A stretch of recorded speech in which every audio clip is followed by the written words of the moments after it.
of them, they are A, E, I, O, U, and O. Okay, how the asato? Asato means 8. Now we'll group them into 2. We have O2A and we have O2E. Under 2A we have A, I, O, U, A, I, O, U. And then O2E we have A, I, O, U, A, I, O, U. To form words with them, under A we have Aka, which is hand. Aka means hand. We have Eba, drum. Oku, which is fire.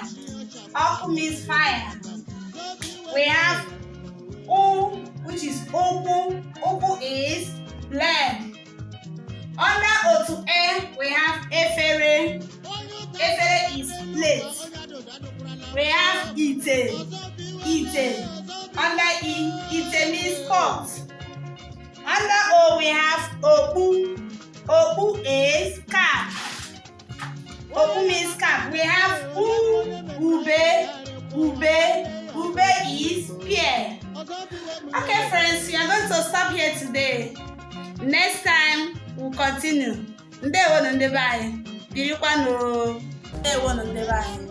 Ya dịrị unu na mma.